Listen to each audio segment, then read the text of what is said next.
The Deputy Prime Minister of Somalia, Salah Ahmed Jama, joins us live from the capital, Mogadishu. Mr. Deputy Prime Minister, thank you so much for your time. I have to ask about this lockdown. Is this for security reasons? Why was it implemented? Well, thank you very much, and it's a great pleasure to be here to share this momentous occasion that Somali people are going through in terms of voting elections. The security, tightening up the security is part of the process to ensure that the citizens get to vote in a safe and sound environment and to facilitate the smooth flow of the process. All right. Well, today's vote, Mr. Deputy Prime Minister, marks Mogadishu's first one-person, one-vote election in decades. How significant is this for the country's democratic journey? Well, it's certainly a very important and symbolic as well as substantive moment in Somalia's state-building process. And yes, as you have observed, it's been over 56 years since we last have had elections of any form in the capital city, Mogadishu.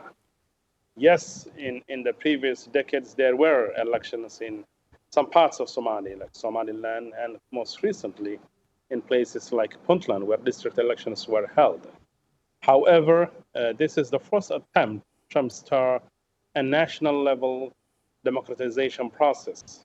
And today's historic moment in which hundreds of thousands of Somalis, with over close to 1 million registered voters, went to the polls to cast their vote in a very peaceful and progressive manner.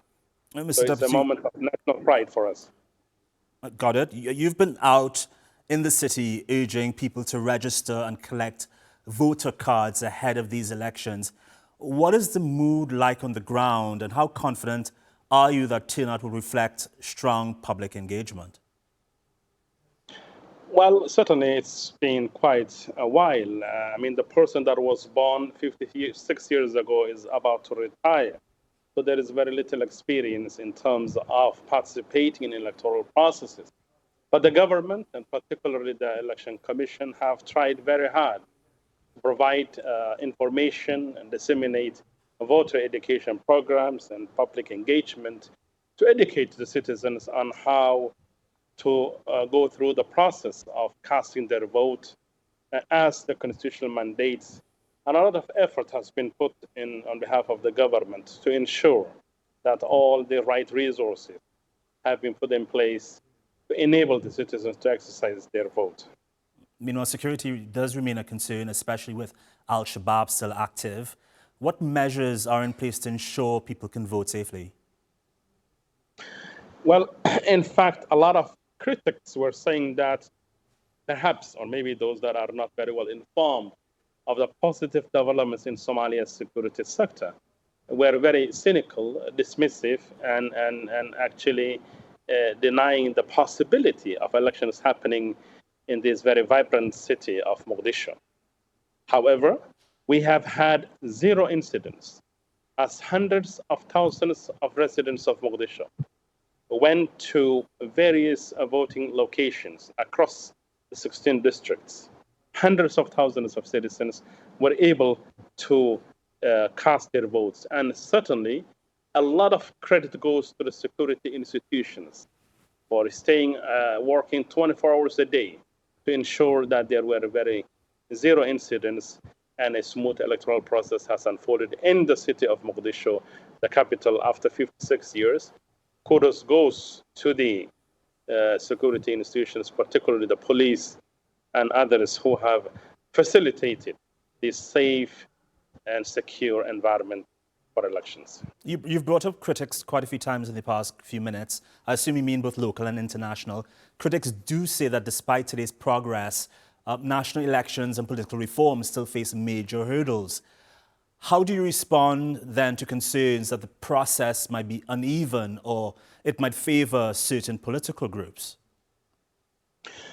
Well, my friend, this process is a very transparent and open one, and there are over 20 political parties that are competing in this process, including the party that is part of the government now, and I am one of the deputies of the party. However, I can assure you that as I myself went to cast my vote, I could see a lot of people with different political affiliations and backgrounds standing in the same line and casting their votes, with 20 political associations participating in this process. And today's very open process of electoral engagement among the citizens, it has been proven wrong. The critics and the naysayers who were very cynical of Somalis being able to hold elections of such magnitude have been proven wrong by the resilient and the very vibrant Somali citizens who stood in long lines for many hours from early hours of the day to cast their vote. And I think all the negative misperception that was being portrayed by some actors has been demystified and proven wrong by the citizens who stood their ground and participated in this historic electoral process. Mr. Deputy Prime Minister, has your government allowed either regional or international election observers to monitor the process?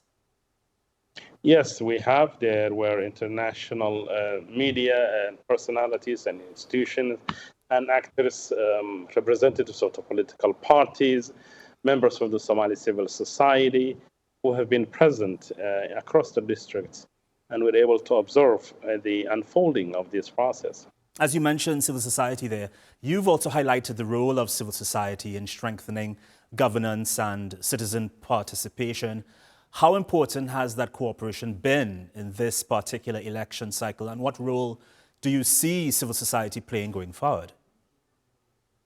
Well, civil society and associational life is indeed the foundations of any political processes, and eventually, associational life leads to political associations that over the years then become political parties. But Somali civil society has been an integral part of our state building agenda. They have been great advocates for human rights and good governance. And this long overdue goal of democratization was something that the Somali civil society has been advocating for ever since the Art Peace process that was held in Djibouti 25 years ago. And 12 years ago, that is when we got out of the transitional government and became a full-fledged government. So the civil society's goals and aspirations of seeing citizens choosing and electing their leaders rather than them being appointed by clan elders or through other arrangements has been realized, and I think they are feeling very triumphant that their long pursuit objective has come to fruition thanks to this government for facilitating and remaining committed to this principle that has eluded us for many years. Deputy Prime Minister Salah Ahmed Jama, appreciate your time and for joining us on TRT World. Thank you.